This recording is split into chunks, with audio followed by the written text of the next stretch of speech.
Good afternoon, everyone. Shalom. I'm Shosh Bedrosian, spokeswoman for the National Public Diplomacy Directorate here in the Prime Minister's office. I'll take a few questions after a couple of very brief points to share with you. Make sure you put your name and your outlet in the chat while you are asking the question so I know exactly who you are. It is Thursday, November 6th, and today marks day 762 since our hostages were brutally kidnapped by barbaric people from the Gaza Strip. It has been 24 days since our hostages first started coming home under the ceasefire plan, living and deceased. Late last night, our security forces were notified that the remains of one of our deceased hostages would finally be returning home. The Red Cross transported the remains to our brave soldiers in the Gaza Strip, where a ceremony took place to honor this life that was taken from us too soon. After undergoing the identification process overnight, it was confirmed the remains belonged to a foreign national, Joshua Molel from Tanzania. Joshua, of blessed memory, was an agricultural student on Kibbutz Nahal Oz.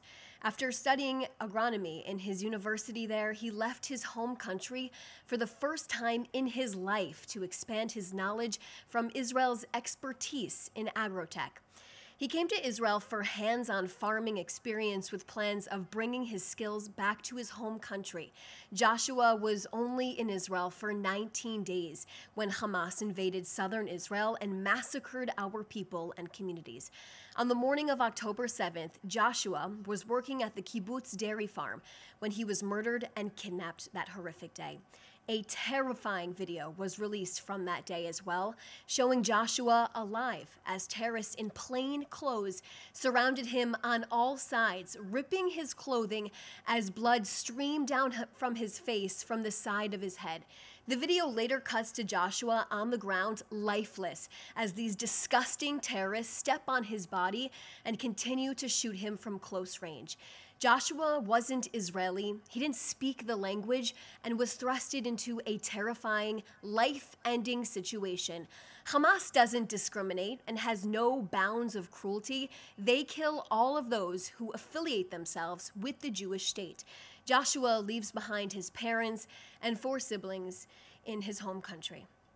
May his memory forever be a blessing.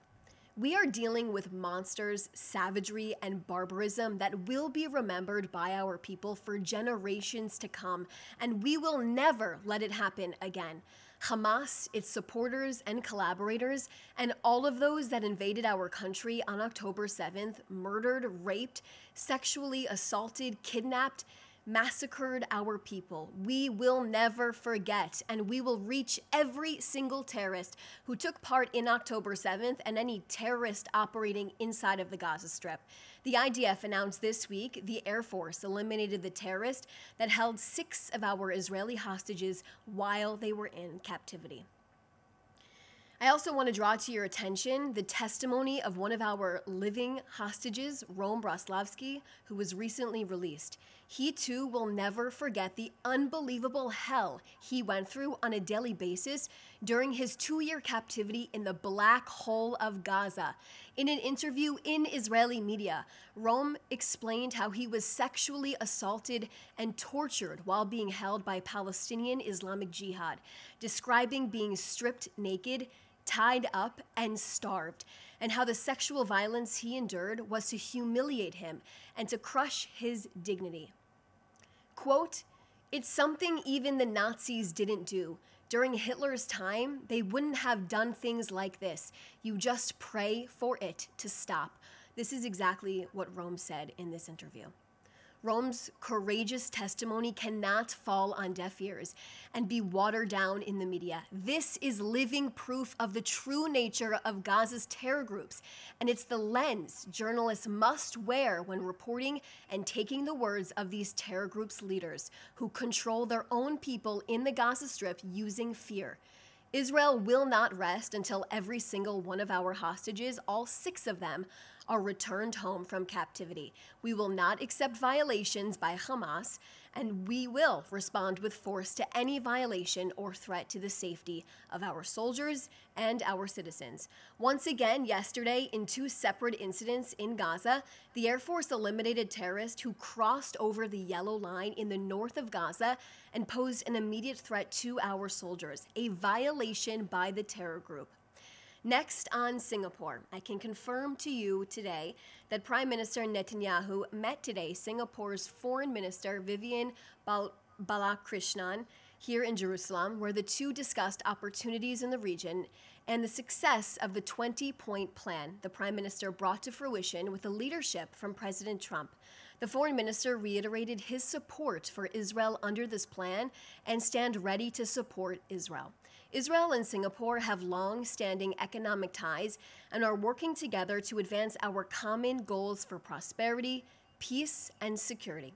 I'll now take a few questions.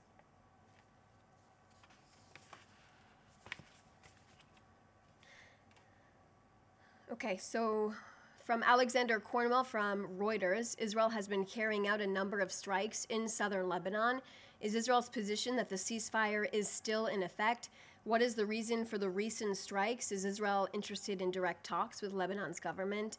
And if so, to discuss what issues? So specifically on Lebanon, I'm sure you've seen the notifications that the IDF, of course, have put out, but Israel will continue to defend all of its borders. And we continue also to insist on the full enforcement of the ceasefire agreement between Lebanon and Israel. We will not allow Hezbollah to rearm themselves, to recover, build back up its strength, to threaten the state of Israel. And the continuous terrorist activities by Hezbollah constitute a violation of the understanding between this ceasefire. So like I said, Israel will continue to remove any threat that is posed to our soldiers, to our citizens here, and we will do exactly what we need to do. Of course, you've seen these operations continue over the last few days. Laser Berman from the Times of Israel. What is the Prime Minister's reaction to the election of Zohran Mamdani as mayor of New York? Has the Prime Minister reached out to Mamdani? Are there any circumstances in which Israel would allow 200 Hamas terrorists to return safely from Israeli-controlled territory to Hamas-controlled territory inside of the Gaza Strip? In terms of that, I don't have anything to add at this point in time. And yesterday, Laser, if you listened to our briefing, which I hope you did, I spoke about that election result. Of course, we all saw it. But in terms of that, the Prime Minister will continue to work with the leadership in the White House. President Trump and Prime Minister Netanyahu have an incredible relationship that got us to this point where we are. At this pivotal point in time in the region, we are under a ceasefire. Israel is continuing to uphold our side of the agreement. This plan was brought forth by Prime Minister Netanyahu and the leadership from President Trump in the region. We remain in close contact with them on a daily basis, and we will continue to see their relationship, this positive relationship both leaders have in the region.